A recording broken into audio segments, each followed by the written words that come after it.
welcome back to the Apartment 6 podcast. I'm Jess. And I'm Marissa. You did it again. Did you mean to do it? No, but That's all right. It wasn't as cringy as last time I did that, I don't think. I thought you did on purpose. No. Okay. Just happy to be here. Hi, everyone. Today, we are going to be addressing things that are on your mind. For some of them, we might give like our opinions or our thoughts. For others, we might just be like, yeah, thank you for sharing. Mm-hmm. We put up a poll on Instagram that was basically, well, I'll read it to you. It says, what's on your mind right now? Anything you'd like to get off your chest? Anything you're worried about, thinking about a lot lately, want our opinion/advice on? And some of you came through and gave us some things that you either wanted our help or advice on, and other things that were just on your mind that we're going to put out there so that if you hear it and you're thinking similarly, you won't feel so alone. That's today. So if you want to hear that, just keep listening. Don't do anything. But first, let's get into our roses and our thorns. Marissa, what is your thorn this week? My thorn is just that I went on a virtual date last night that was just another meh date. It's not like I left being like, that was bad. But I also didn't leave being like, that was so great. I'm so happy and so excited. Which in a way can be more frustrating and more confusing because you kind of leave it needing to do the task of making a decision for your next step. Whereas if it goes in a more extreme direction, either good or bad, your next step is a lot more obvious to you. Or at least what you want. Yes. Yeah. So, we as in me and Jess and I had an hours long conversation after the date. And another moment we could have been recording but weren't. Yep, and dissected the whole thing, and I ended up deciding that I wasn't gonna see him again or pursue it, and I feel good about that. I feel good about my decision, but yeah, it's just a thorn that the date itself was well, there's just another one that didn't go great to add to my long list of meh dates. What was yours? Speaking of the romance, I've been feeling a resurgence of bummery about my previous breakup. I don't really know why this week, or why even the last few days, but it's just been on my mind. I think it may be because I talked to a friend about it who didn't know a ton about the situation, and it just got me remembering how wronged I was. And it made me sad. And yeah, I'm still working through some emotions when it comes to that. Yeah. And that feels crappy. But what's your rose this week? The realism is good. I feel like a game show host today. I feel like I'm and then stay tuned for that. Oh my gosh. Well, yeah, to turn the page to happy thoughts, my rose is just that we had a really lovely summery day. This yesterday. Is also my rose, so I'm hopping in to say collective rose. I thought it might be. Basically, last year, and I maybe even would have talked about it on the podcast, depending on when this day was. But there was this magical night where Jess and I went out for ice cream. You did talk about it on the podcast. And it was the first, quote unquote, normal thing we did in quarantine. Because we had been very strictly hardly leaving the house, not doing anything besides grocery shopping. We weren't even getting coffee out of the house, nothing. And this night we decided we were comfortable going to get ice cream, and it just made me feel so hopeful and a sense of normalcy again. So yesterday we went to the Arnold Arboretum in Jamaica Plain, with one of our bestie gals, and One of our bestie gals. And it was a really, really nice weather day. It was really sunny. It was really warm. Really honestly felt like summer, even though we're still in April. And yeah, I bring up the ice cream story because it really felt like this year's version of that night, where it was like, okay, like this is how it feels to be like out in the world, like doing something fun. I feel hopeful. I'm feeling the sun on my skin, like just like a good like reset to like set good vibes for the rest of the year. Totally. 100% agree. Nothing more to add. Yes. It was really nice. Yes, affirmative.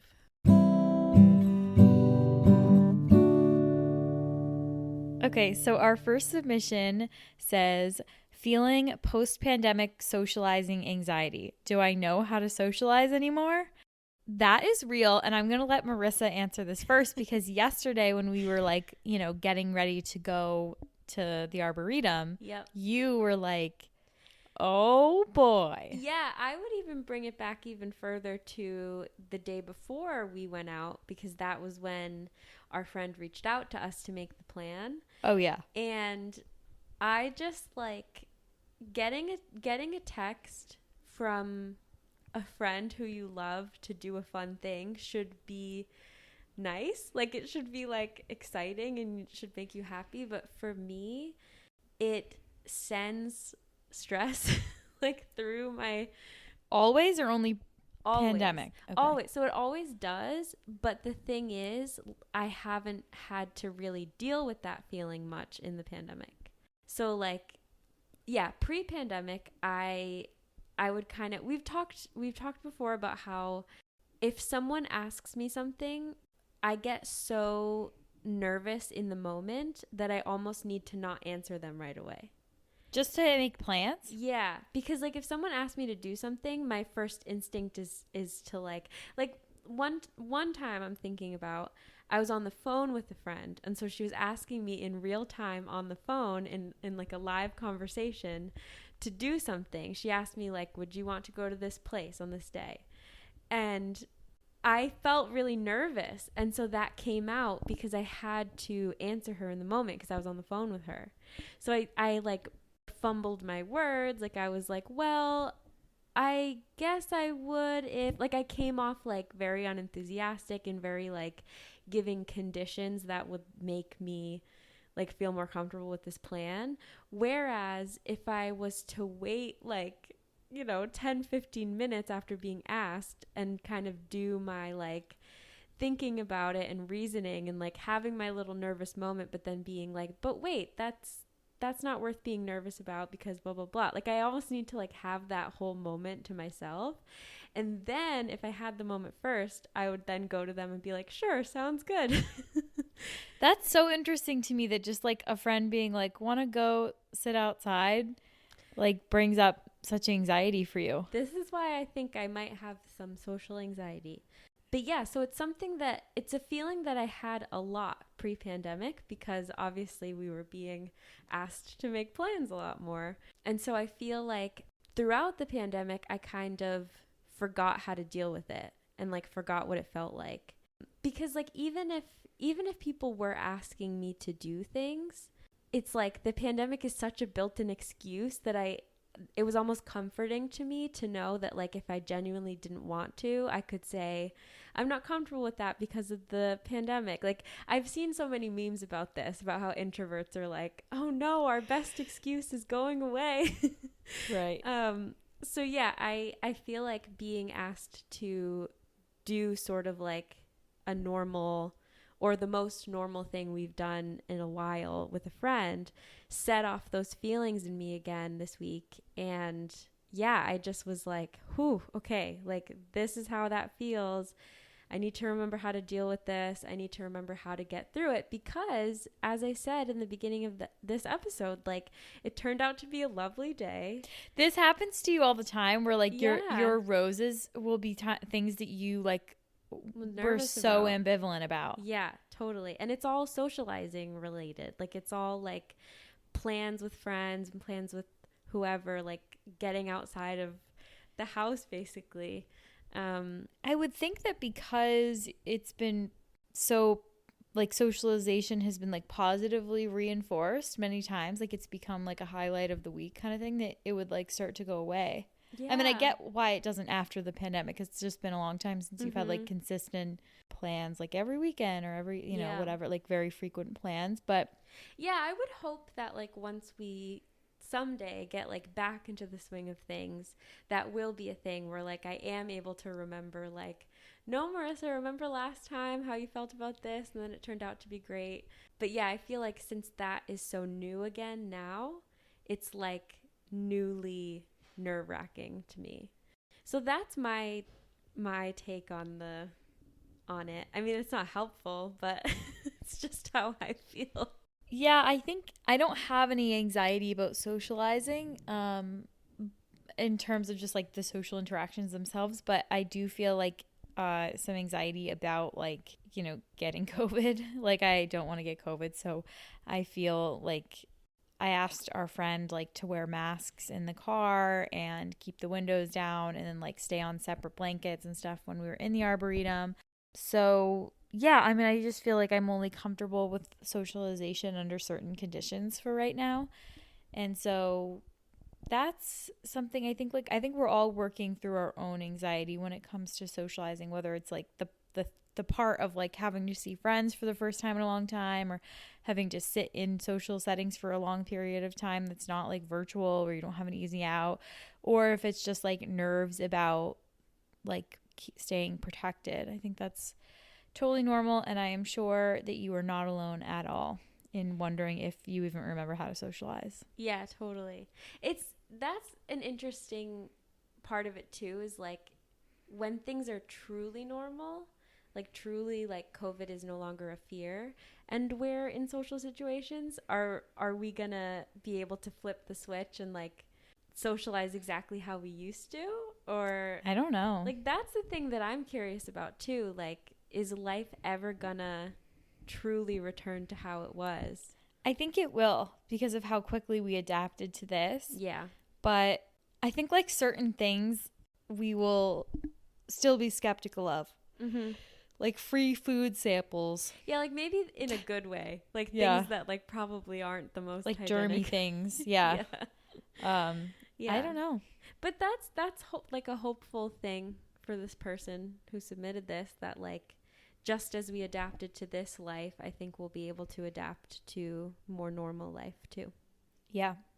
So our next submission says, moved out for the first time since college and feeling unexpectedly homesick. Any advice? How did you / do you deal with it?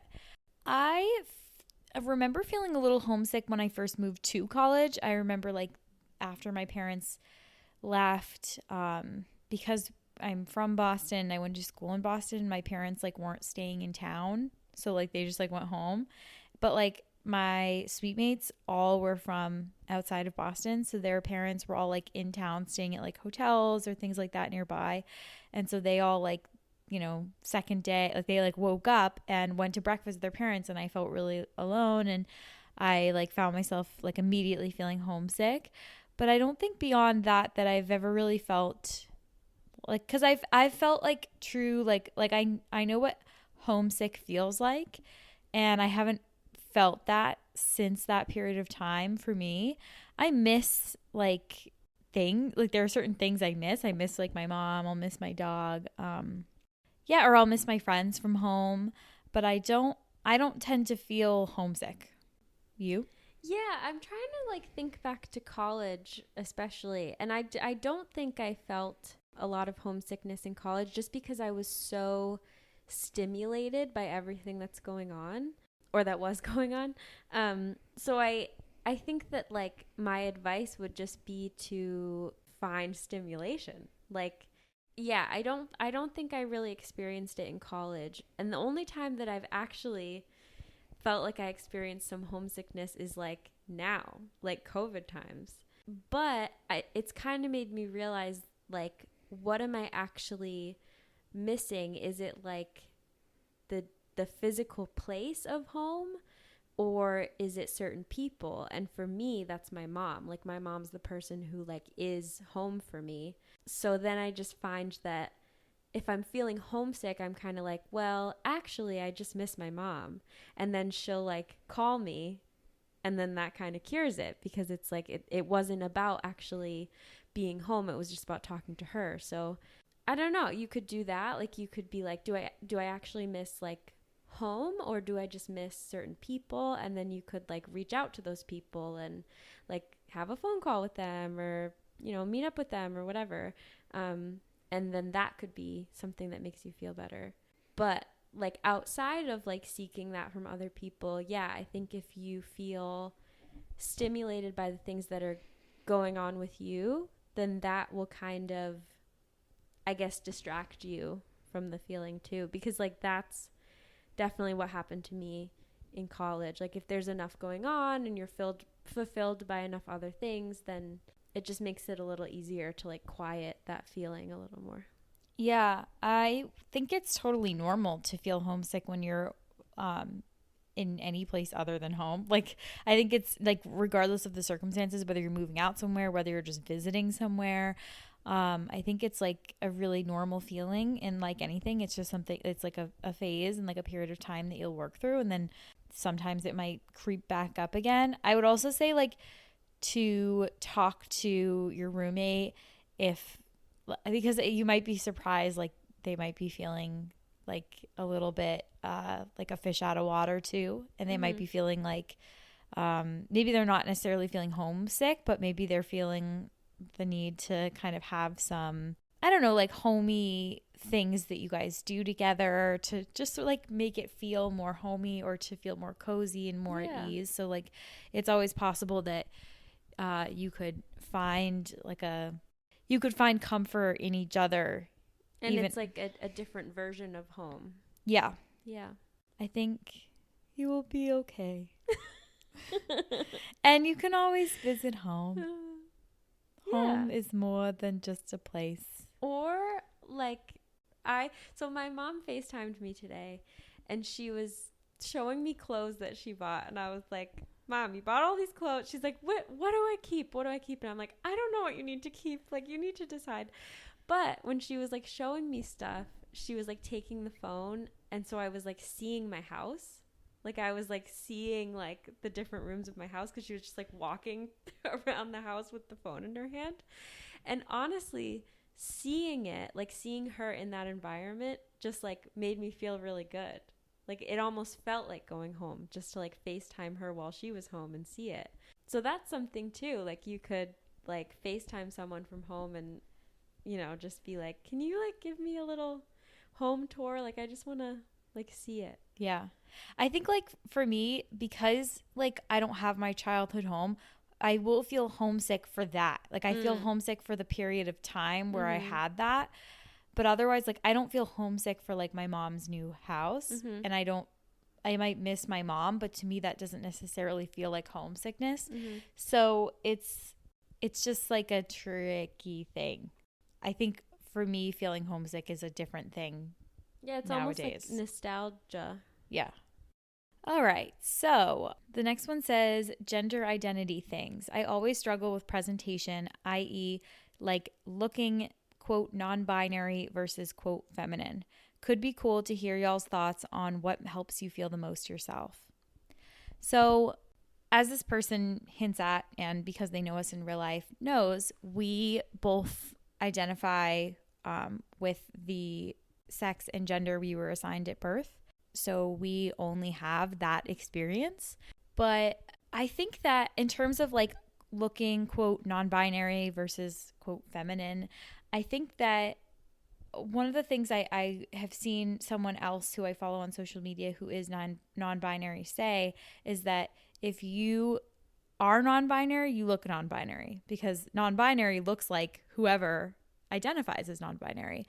And so I think it can be hard. I think we're a society that loves labels and loves things to be obvious and color-coded and just sort of textbook. And I think that people who are non-binary have to, it's like being like a night owl in a morning person world, or it's like being an introvert in an extroverted world. Like, the world wants to tell you that you should look feminine or masculine and that's it, or you should, even if you don't like look one of those, you should at least identify with one of those, or you should wear a sign on your head that says androgynous or something like that. Like, I feel like, or that says non-binary. I feel like the world really, really wants to put you in a box, and you are the living embodiment of not being boxable, which is a good thing. Like, you are saying, I don't want to be anything other than what I feel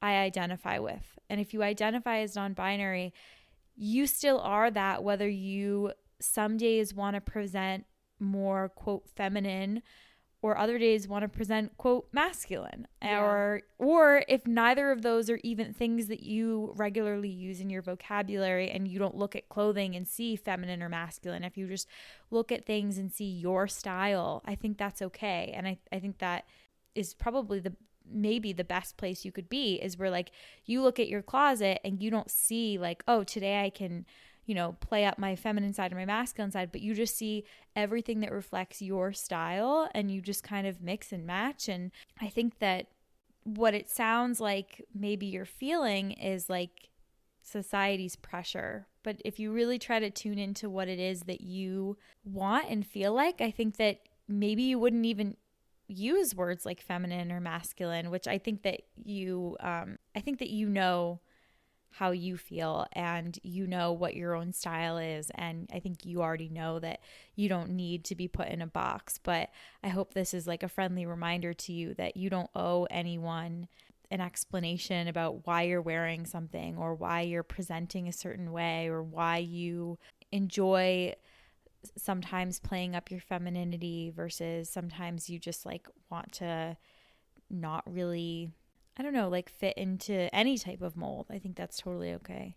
Yeah, it seems to me, I mean, I don't want to, speak for people whose experience I don't have, but it seems to me like one of the most frustrating things is that if someone who's non-binary does present traditionally feminine or masculine on maybe a certain day, just depending on, how they did their hair that day, or if they wanted to wear makeup that day or whatever, they're kind of in danger of being misgendered by other people. Mm-hmm. So like, you could be a non-binary person, and you could be wearing a dress and maybe have your hair done and makeup on or something like that, and then someone could refer to you as like a she or a woman or something like that. Or maybe like, you could be in a store and ask someone like, where are the pants? And they could like lead you to the girl section, and you'd be like, well, I just wanted to know where like any pants were in the store, but it's kind of upsetting that you assumed I wanted the girl pants right away. So yeah, I feel like that to me seems like a really frustrating part of it, that like deciding how you want to dress yourself that day can kind of like expose you to things that will upset you, or that will misidentify you or misgender you. I also think people can be sort of invalidating, because they'll be like, well, are you sure you don't identify as a woman because like you're wearing a dress? Like, yeah, what do you mean? I think that people really tend to simplify identity, and also oversimplify and label like things with like external things like clothes, like as if what you're wearing actually always matches how you feel on the inside. Yeah, I think it's the coolest thing if you want to defy that and literally just wear whatever you want. Like, express yourself however you want to. And if you're doing that, I think that's amazing. If it ebbs and flows and some days you are more feminine and some days you are non-binary, that's cool too. And like leading to the like last part of what they said, they were saying that they wanted our thoughts on what helps them feel the most. No. They wanted our thoughts on what makes us feel the most ourselves. On what makes them feel the most themselves. Like switching like tenses. So I mean, we can talk about that, but I would also say like, I want to throw that back to you. And like, I think that the best you will look is on a day that you feel the most yourself, no matter what that looks like. But yeah, I guess, do you have anything that makes you feel yourself? That is such a good question. I think so now I'm kind of thinking about like external things. Yeah. So I'm thinking about like my hair is a huge thing for me. That like I've always felt like if I like my hair, like if I'm having a good hair day, aka a day where I like my hair, Mm-hmm. I feel like I walk with a lot more confidence. So for me, unfortunately, that usually means like having to like straighten my hair or sort of like blow dry it, because I just like never got super comfortable with my curls because they can look kind of all different and like they can be a little crazy looking, or at least that's how I felt when I was in middle school, and it kind of never went away. And I'm someone who doesn't really have one fixed style. I've always kind of like wanted that. I love neutrals. So I always kind of was like, I should go for like all neutrals and have like a cool palette where I just wear like jeans and t-shirts with like different jackets or something every day, and I like can't do that. Like I never do it. I like have some really like quote girly things like sweaters that are like, peachy and blah blah blah in my closet, and I have other things that are like more clean cut lines and more dramatic, and I have all different kinds of things. And so I sometimes I want to like just like give myself like one set style, but I know that that's not really me. Like I like to just change things up depending on what, like it's all me because it's all stuff I picked out. And so I've kind of tried to just live with that and recognize that like my closet's just full of things that make me feel like me. And my hair, even though I'm not always the most confident with it curly, like the fact that I can go back and forth between having like wavy curly hair and straight hair, I think is like a fun thing, and that makes me feel like me. Like that the fact that I can like in any given day like show up to work looking completely different. Yeah, I don't know. I think like mostly what makes me feel like me is being around people that make me feel like me. So like my best pals, and like singing lyrics or singing songs that I know all the lyrics to makes me feel like me, because like if I know all the lyrics, it means it like really stuck with me and it's really like a good time song, or it really resonated with me. So like the little teeny things Good make me feel times. like me. Yeah. What about you? What makes you feel like you? Yeah, I also love this question. It's a great question. I think aesthetically, like in terms of like the style stuff, having like long dark hair makes me feel like me. I've realized this about myself, that like I don't need any more short haircuts. Short being like shoulder length. I'm someone who will get into that mood and be like, I just want to chop my hair and feel fresh, and it always feels good for like a week, Yeah. and then I don't feel like myself anymore. Yep. So yeah, my long hair. Like clockwork for this girl. Yeah, I'm like, I've told Jess, I'm like, I'm not cutting my hair again, and you will not let me. Yeah, I also feel like earrings make me feel like me. That's a Mm-hmm. very me thing. I'm someone who always has earrings in, like even when I'm sleeping. Like I have like earrings that in my head I refer to as like my naked earrings. Like it's Mm-hmm. like what I'm wearing, like when it feels like nothing to me, but it's still something.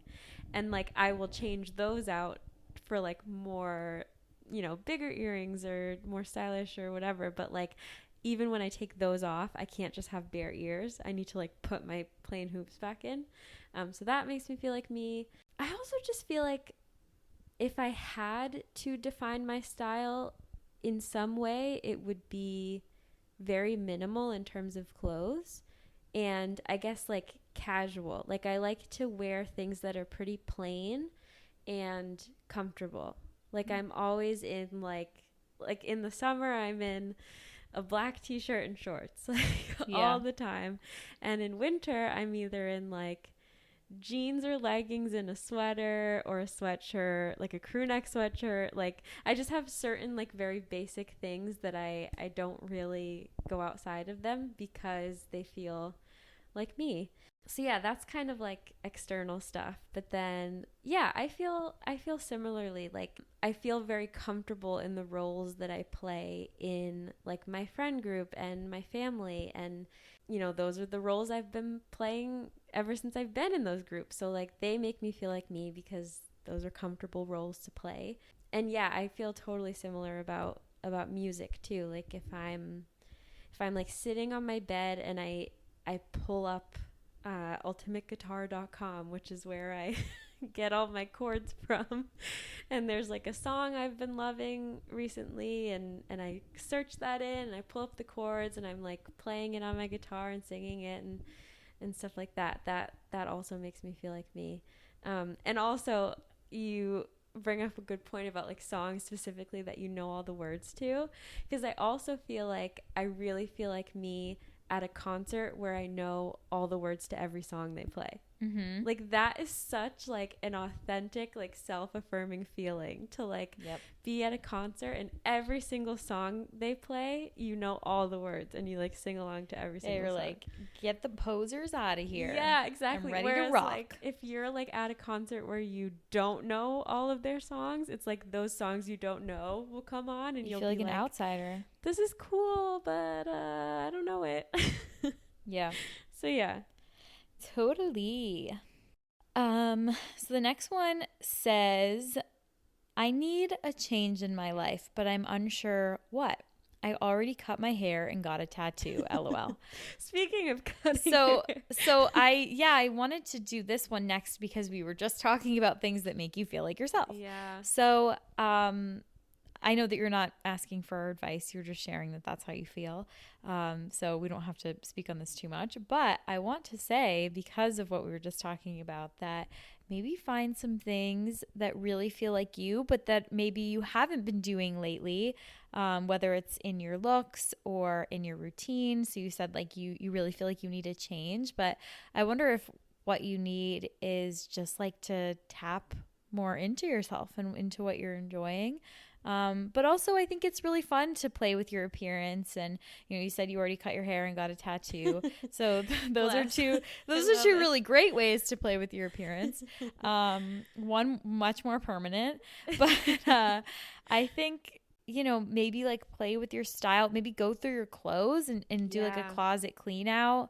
And then if you get rid of a decent amount of stuff, tell yourself like, okay, if I get rid of this amount of things that I don't need, I will spend X amount of money on new clothes, or I'm going to get myself 3 new shirts that make me feel really good. Mm-hmm. Or maybe, if you've always been interested in dyeing your hair a certain color instead of just cutting it, maybe consider like either doing like getting it dyed or like doing it in a subtle way. So maybe like getting highlights or getting just like some little front pieces dyed that are like, what do they call it? Face framing. Yeah.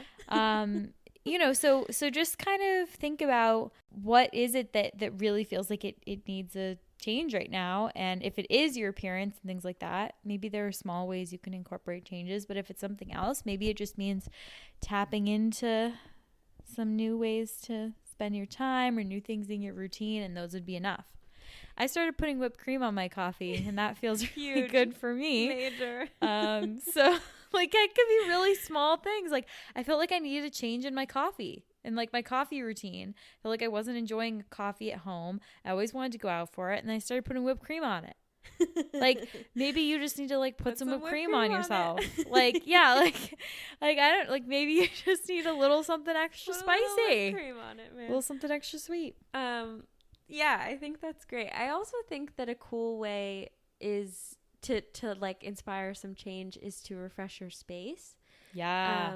And that could be in micro or macro ways. Like you could literally just like take a plant that's in one place and move it to a different place. I mean, given that its conditions will, let the plant thrive, because different plants have different necessities for where they are. But you know what I mean? Like you could literally move one thing to a new place, and that alone could be like, wow, I like that there, But you could also like really replace things like, get a new rug. Or you could just move things around. Yeah, you could either like move around what you have or like get some new stuff or do I used to rearrange DIY my room project. Yeah, because the space around you can also dictate how you feel inside. So yeah, if you like feel like changing that up a little bit, that could be one that is less permanent than a tattoo. But also, like, really we're not against tattoos, just so you know. No, I have too. Yeah, even though I've like made a comment like, well, one's more permanent. I'm just joshing on you. We're not like, yeah. Well, it sounds like you're tattoos. satisfied with your tattoo and haircut, and you're looking to get some more. So yeah, yeah, it I didn't quite say itch this. I mean, scratch the itch. yeah, yeah. Maybe home stuff, maybe food stuff. Cook some new meals. Put some whipped cream on your coffee. You're good to go. Yes. The next one says depression things. Handling your mental health shit while in a relationship is tough. Yeah. So Yes. handling your mental health at all right now is tough Yes. because this is probably the most isolated people have ever felt, even though COVID is now something we're over a year into, and you might feel like you're used to it, and you might feel like you're you know, finding contentment in every day and you're doing okay with it. It's still isolating when you kind of like zoom out and remember what your life used to be like, or what your opportunities were. Even if you weren't necessarily doing a whole lot before, you at least had the option to. And now that option is kind of dwindled. So I think that this is a time to definitely like be easy on yourself and be easy on your mental health. And being in a relationship, I think, is hard because it's just like that's two different people's mental healths. And sometimes they don't match up. Sometimes one person's feeling really low or really wants to self-isolate, and the other person is feeling like what they really need is like companionship, and they really need fun, and they really want to like engage you in things that you're feeling maybe a little too down for, or which I don't mean to make it sound like depression means feeling a little too down. A depression is a very serious thing. But I'm saying like... Sounds like how someone's grandpa would refer to depression. Yeah. You're feeling a little down there, son.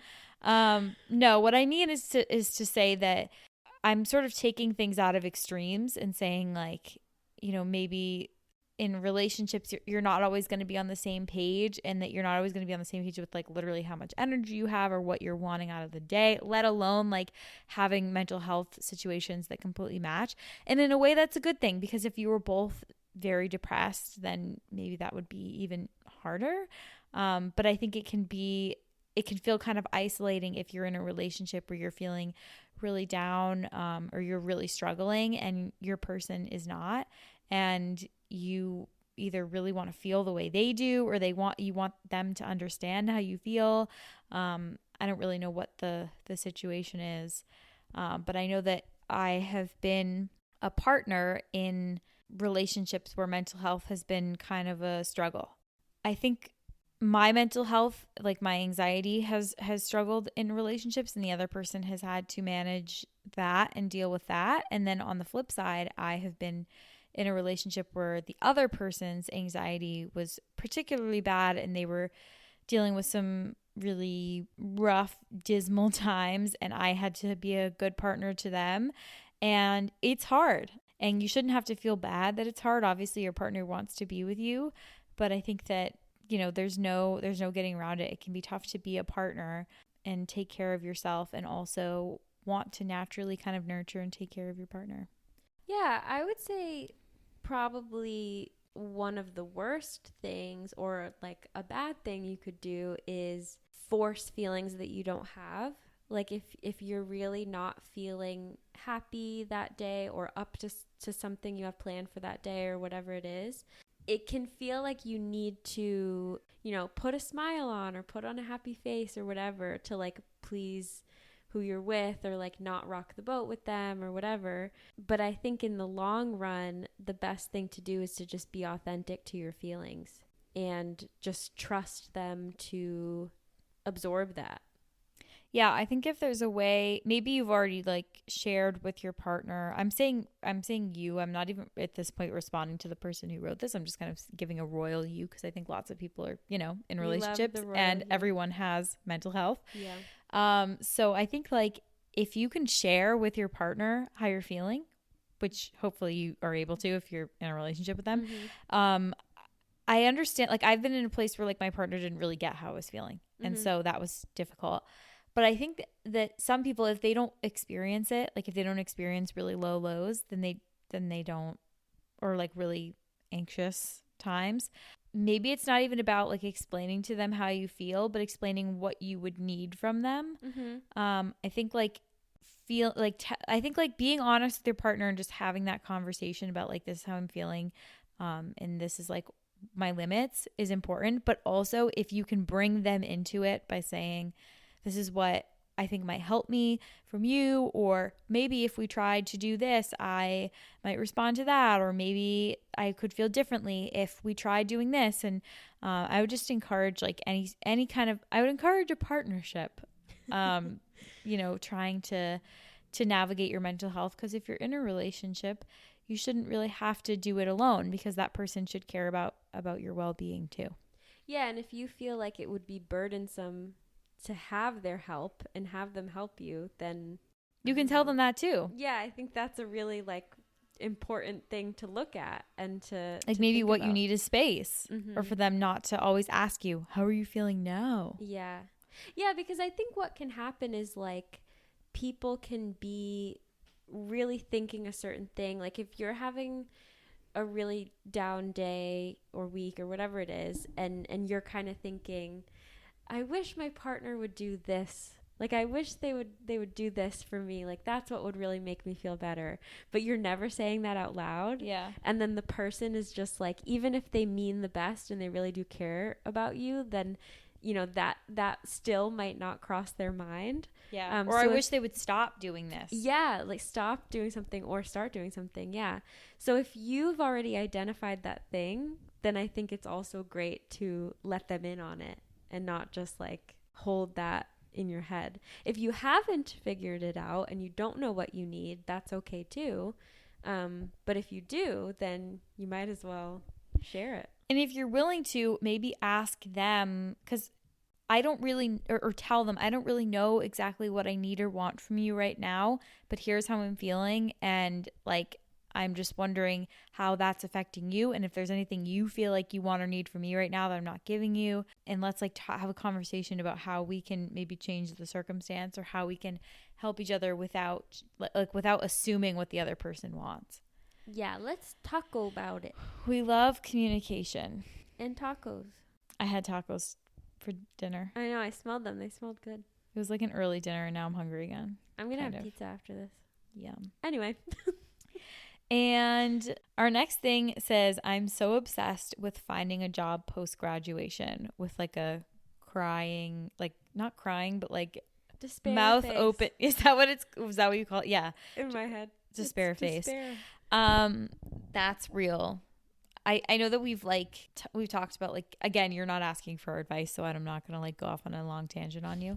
Then again, the last person was also not necessarily asking for advice. I'm sure and yet, but yeah, so that's very real. You're not alone in that. A lot of people have a lot of anxiety or stress or worry about finding a job post-graduation, or, even if it's born out of excitement, maybe you're not feeling stressed or you're not feeling anxious, but you're just like feeling really like excited to get to that next step, and you just want to know what it's going to be. That's also very valid. I think that tons of people are in your exact same situation, and we are two people who have lived and breathed that exact situation. And just know that whatever you do get for a job, because you will land somewhere, you will land somewhere. It's inevitable. But even if you don't get the first job you want, there's always time to, like, I think there's power in the fact that whatever your next step is doesn't have to be your permanent step. Mm-hmm. So while you might be sort of obsessing over getting a job, if it doesn't work out how you want exactly, say you get a job but you don't get the job, try not to stress about it too much. Just getting a job in this economy, like literally, is a great thing. And in this economy, you will do it. You will land somewhere. I absolutely believe in you. And you have years and years and years to make changes and change your mind and get new jobs and lose jobs and quit jobs and make new jobs and get new jobs. Like, you just have all the time. You can do whatever you want, and you will do it. Best of luck to you. Yeah, and I would say, I know it's really easy to define yourself by your career, and you might be in a phase now where you're feeling like your sense of self is tied to that next step and to your job opportunities or whatever. But I would also just like really hang on to the other things that are going on in your life that make you feel like you. As we were talking about earlier in this episode, the things that make you feel like yourself, like your relationships and your hobbies. And, I feel like it can be easy in the culture that we're living in to really define your whole worth based on career stuff and job stuff. So if you feel like you're starting to do that, ambition is great. Like, I think it's awesome that you like clearly have something that you really like. If you're obsessing over it, that means you really care about it. So that's great. But at the same time, I would just like remember that you're a whole person with many interests and relationships and other things going on too that are also really great. Yeah. And this is just the next move in life. And it's the first time in your life, most likely, that you don't have like something planned out for you in the way that people are like, well, first you go to kindergarten and then you go to elementary school and then you go to whatever. So it's like numbers. Yeah. So like everyone is feeling the way that you're feeling. Everyone is feeling like anxious to find out what job they're going to get. And everyone goes through the exact same process when it comes to getting a job. You're doing amazing, sweetie. That's Kris Kardashian. I just made like a snicker. And our last submission reads, this is so dramatic, what the heck? The mental/emotional toll of the pandemic. Bringing it full circle. Yeah. So I would just say like retweet. Yeah. Like, there are a lot of unanswered questions, like that we have too. Like I have a lot of thoughts that creep in of like, how is this going to impact my life? Like, what is the toll of this? Like, what is the future in this? And yeah, what happens next and how will we deal with it? And literally, how does it end? If there are always things popping up, there's just tons of worry and tons of heartbreak in this. Yeah, and I'm kind of thinking like people compare it to the flu a lot, and I'm thinking about like the way that we view the flu rhymes. The way that we view the flu now just kind of being this thing that like, it's a good idea to take a shot for it every year, but it doesn't make you feel impending doom. So I'm kind of like, is that how we will feel about COVID eventually? Will it be something that always stays with us, but it'll be a lot more manageable? And, maybe we just need to like get a shot every year, but it's nowhere near the level that it is now. It's like, and how do we get from point A to point B? And is that even point B, or will it look totally different? So again, retweet. I think it's totally valid to be thinking about it, but because no one has the answers, because no one can see the future, at least that I know of. It's like nobody knows. So in that way, it's comforting because it's like we're all on the same level with it. Yeah. No one's like at an advantage. Like no one really knows more than the rest of us. True.